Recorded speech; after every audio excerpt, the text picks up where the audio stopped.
Hi, I'm Supervisor Don Knabe. I'm pleased to welcome you back to another episode of Dialed In. For this month's show, I'm honored to have Los Angeles County Sheriff Lee Baca, who recently announced his retirement after 48 years with the Sheriff's Department.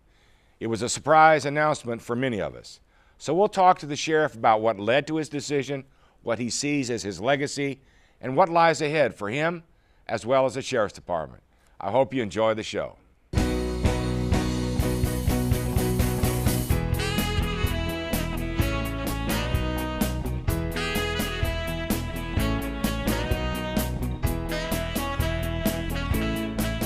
Welcome back to Dialed In. Sheriff Baca was sworn in as a deputy in the Sheriff's Department in 1965 and worked his way up the ranks to ultimately be elected sheriff of our great county, Los Angeles County, 4 times. I'm so pleased and honored that he could join us today. Sheriff, welcome. Thank you, Don. It's a pleasure to be on the program. I appreciate you being here. So, Sheriff, I'm sitting calmly watching the BCS championship game. Yes. Very good football game, by the way. It was outstanding. And I get a phone call. And my wife says it's the sheriff.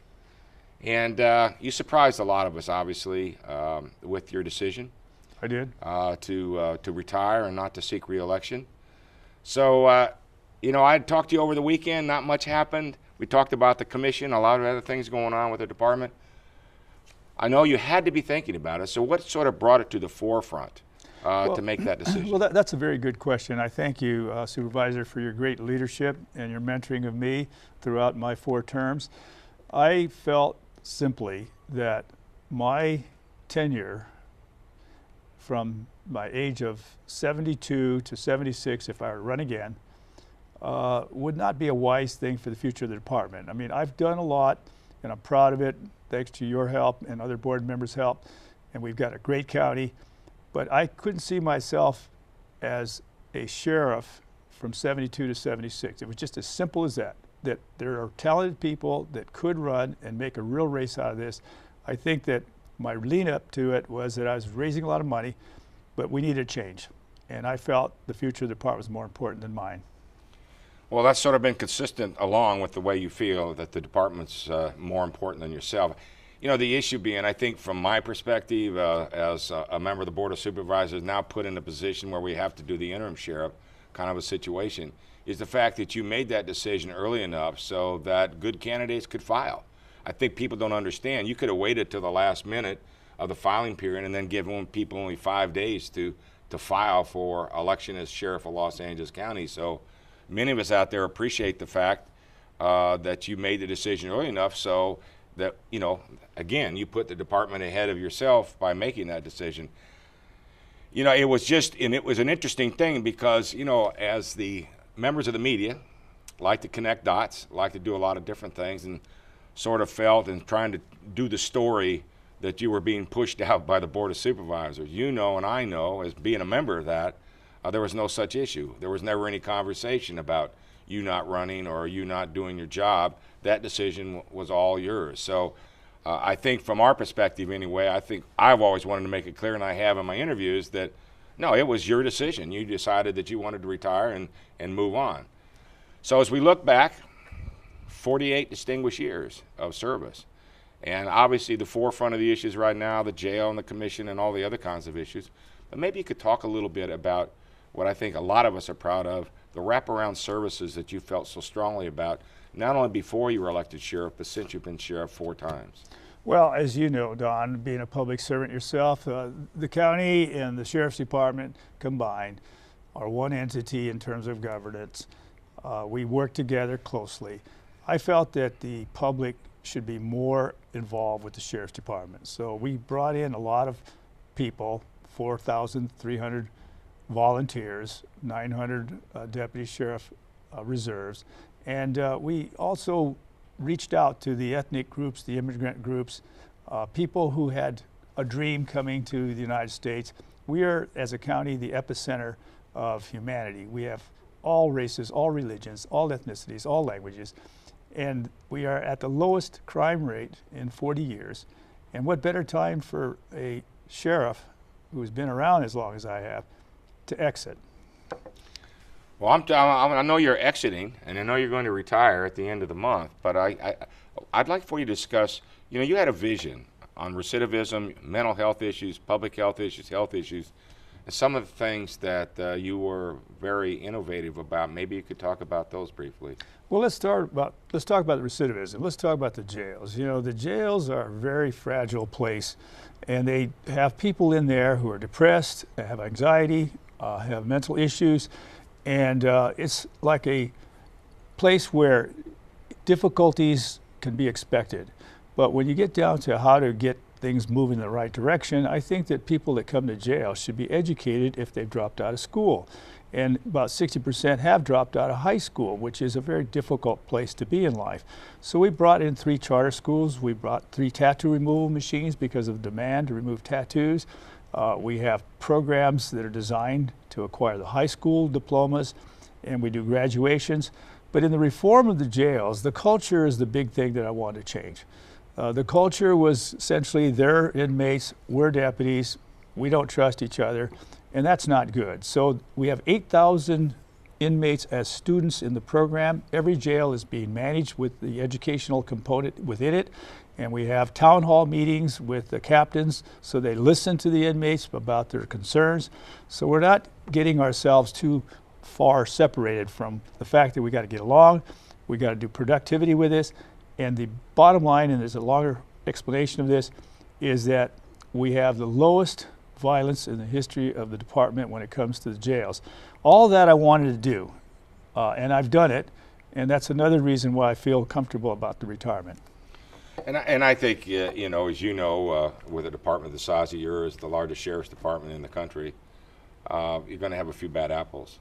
Like every operation, every business, every company, everyone has a few bad apples that really tarnish the reputation of the sheriff's department.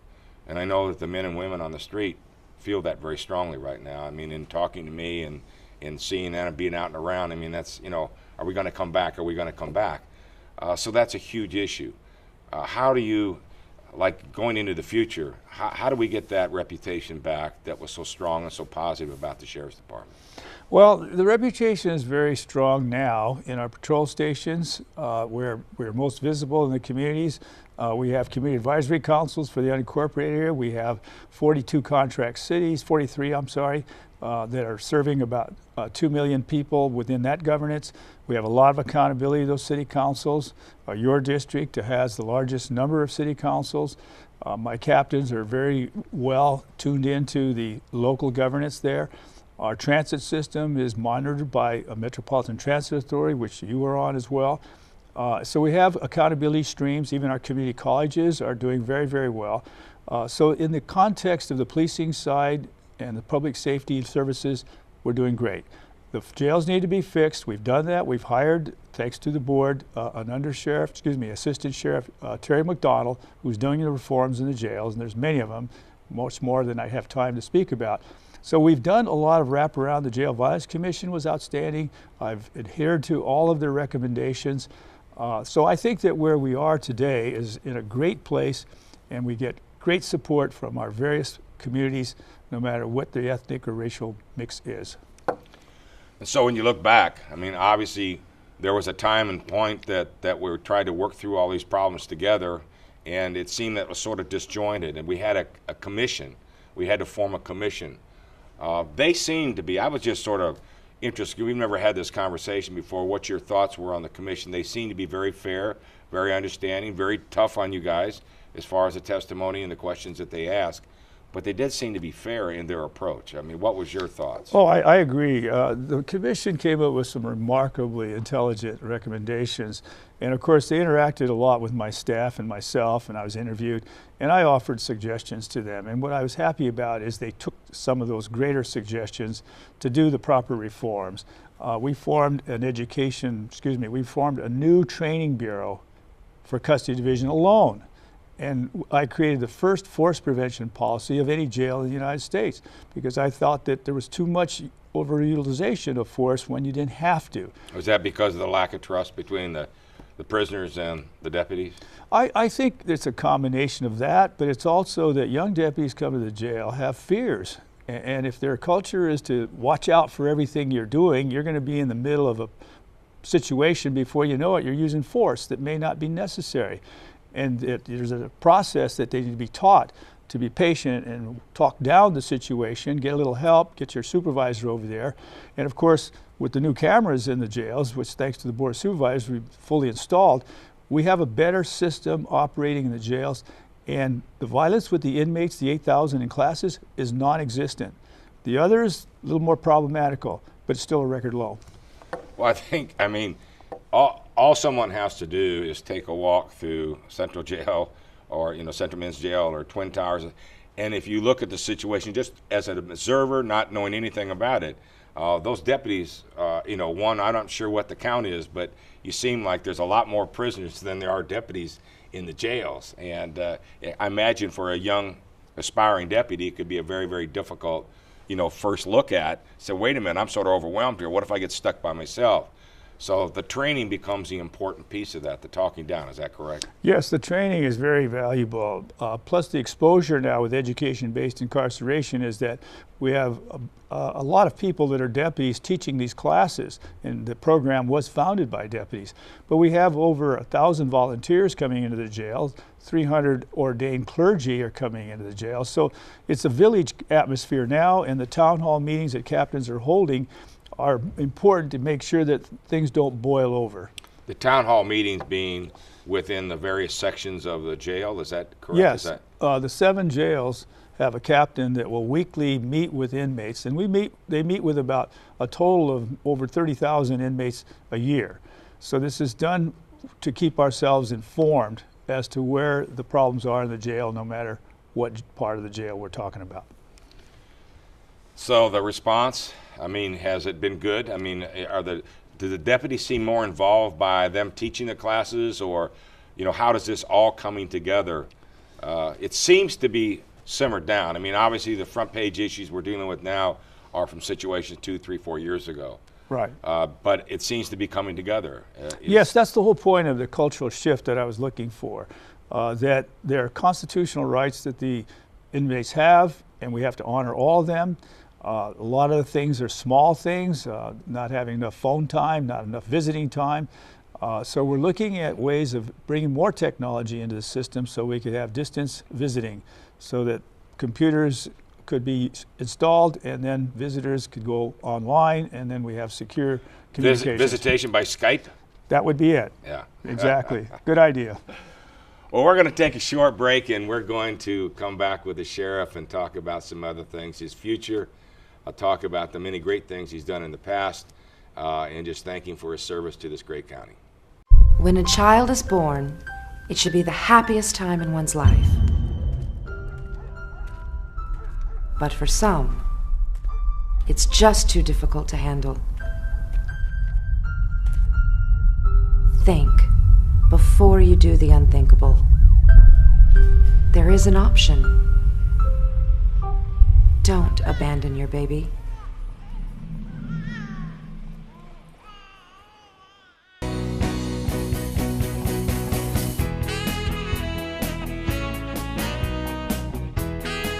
Hi, welcome back to Dial In. We're back with Sheriff Lee Baca, who recently announced his retirement after 48 years with the Sheriff's Department.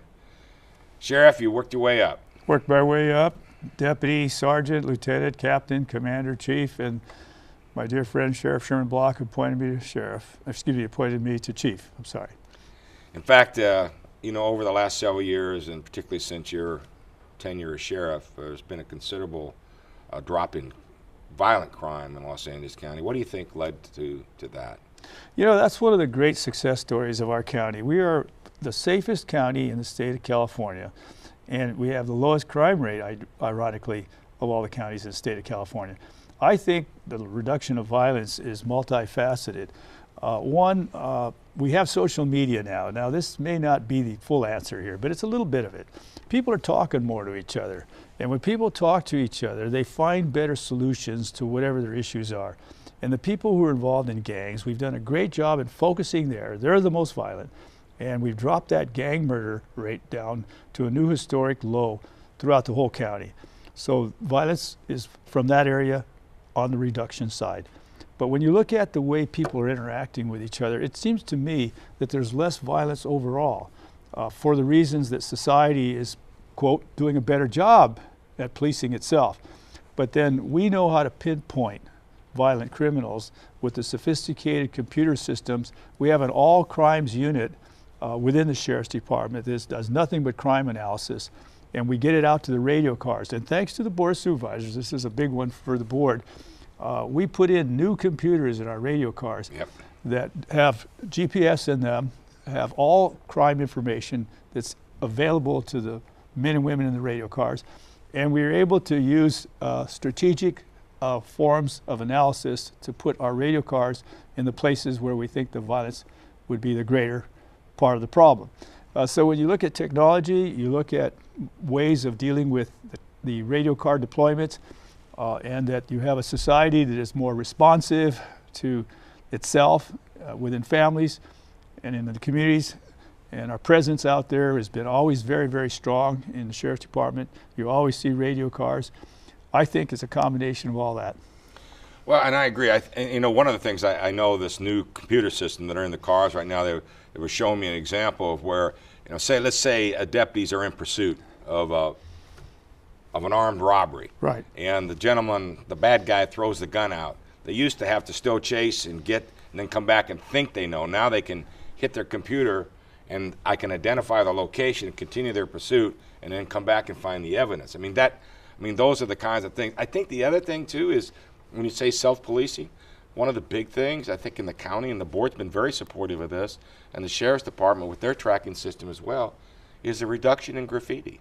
Not letting it be out there 3 or 4, not creating a cell. I mean, is the removal of graffiti been a big help to you? Or no question about it. When you look at the whole theory of improving the quality of life in the neighborhoods, we're cleaning up alleys, the community's cleaning up alleys, graffiti is immediately removed.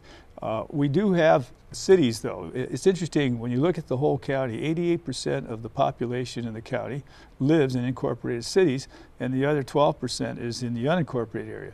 So when you have all this governance, things get done. And I think the Board of Supervisors has done an outstanding job in the unincorporated areas. We have, what, about 135 or 40 unincorporated communities? Mm-hmm. Is that about right? That's about right. And so all those communities... Some just a matter of a few blocks, and some like Hacienda Heights and Roland Heights that are big.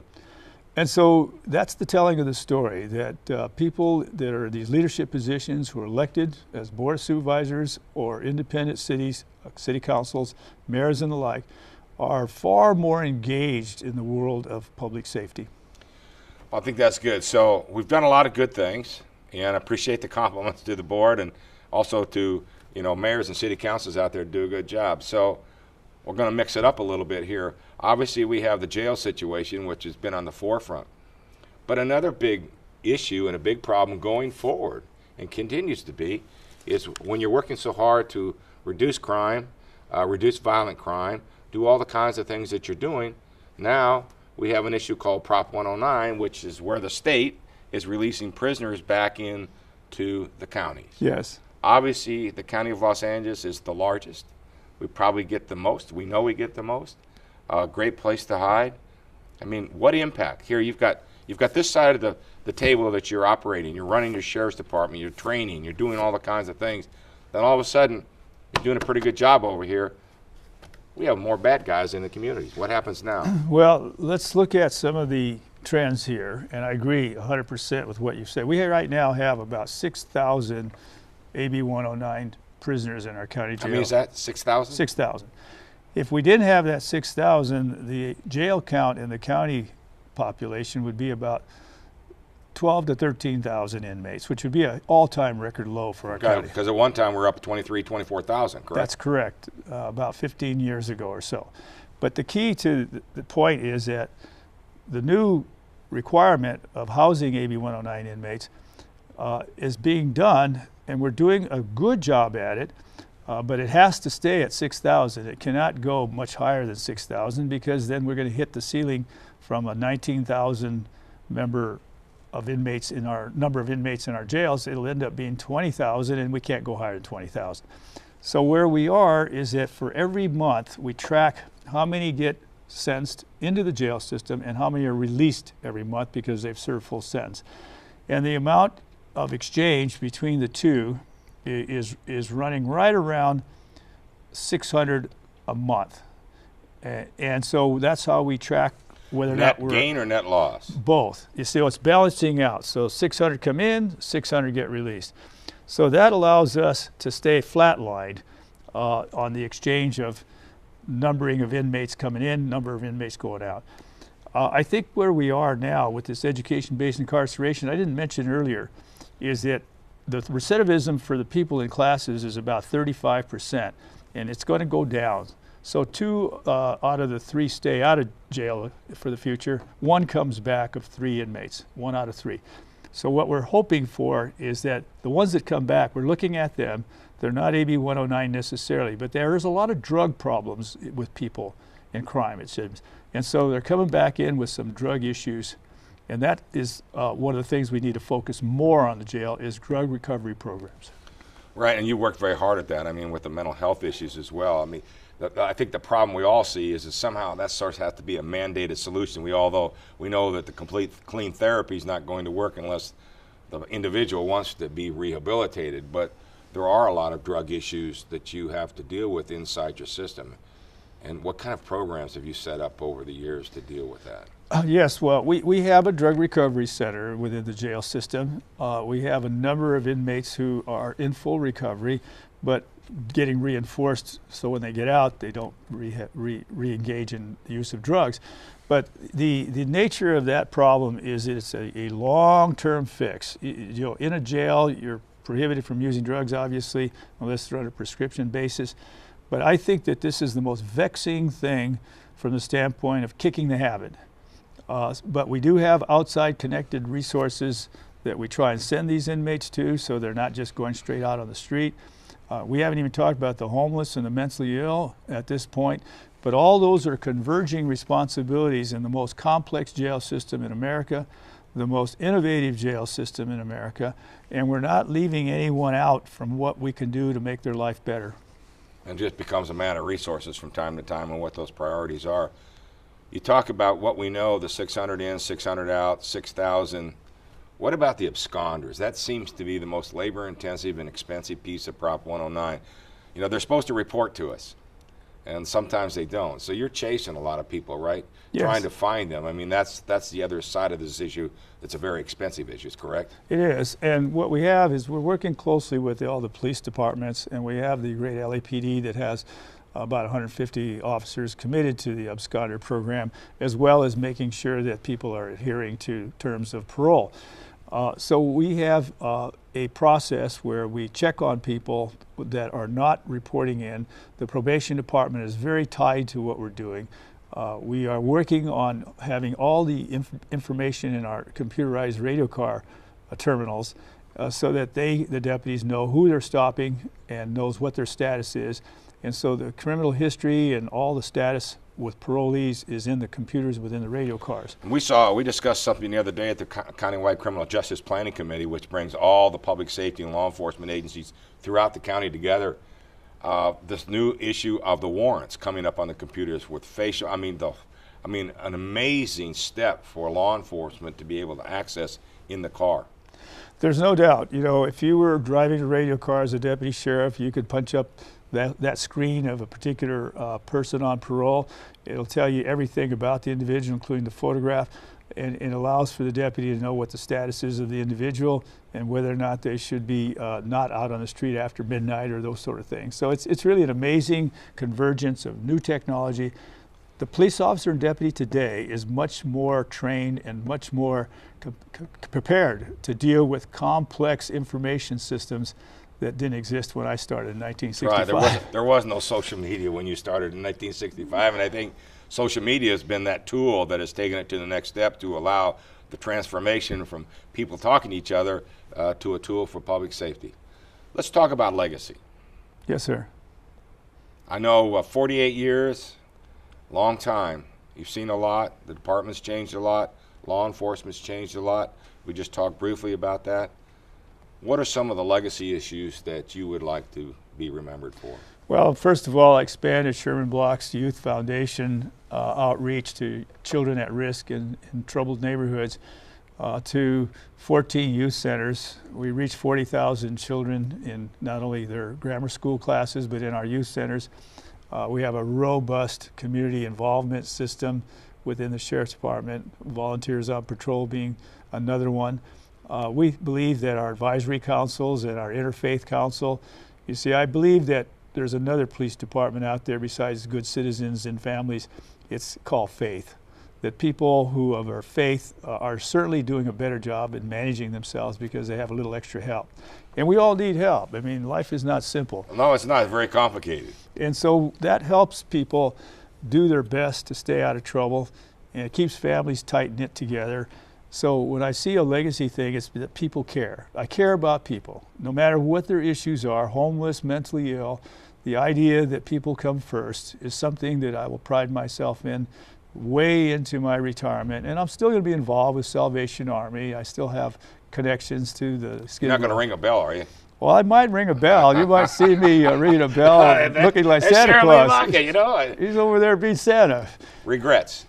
What are your regrets? Regrets are always the mistakes that get made. You know, it's hard understanding how certain things go off on the deep end, and then you got to pull it back, though. So the thing is I don't want the public to not believe that this Sheriff's Department belongs to them, that we have wonderful people, 99.9% are the ones that are doing it all the right way.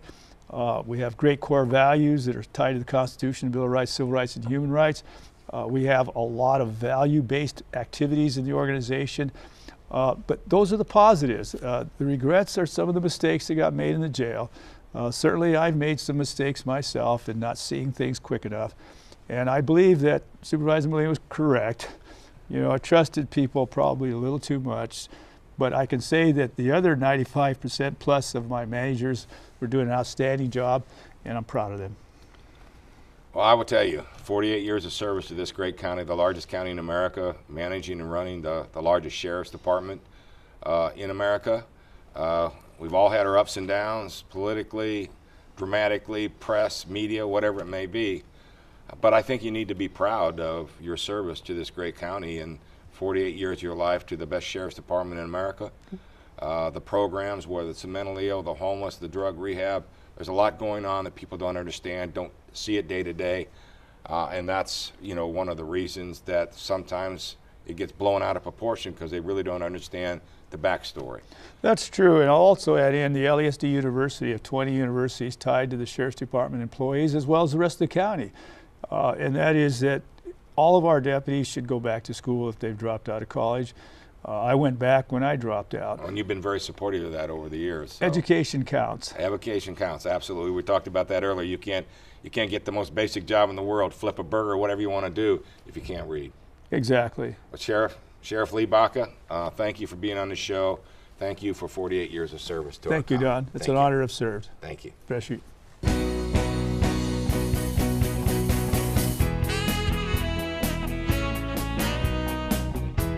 Thank you again for tuning in to Dialed In. I want to thank Sheriff Lee Baca for joining us today on this program. Over the last few years, the Sheriff's Department has been challenged by ongoing scrutiny and investigations into the actions of a few, which has cast a cloud across the work of thousands of our great employees who risk their lives every day to protect our communities. But given these challenges, I think now is an appropriate time for the county to continue the implementation of the recommendations of the Citizens Commission on Jail Violence, to allow our new Inspector General to get his feet on the ground, and to keep the momentum for reform moving forward. I again want to thank Sheriff Baca for joining us today and for his decades, 48 years of service to the County of Los Angeles. Thank you again for tuning in to Dialed In. We'll be back next month with an all-new show.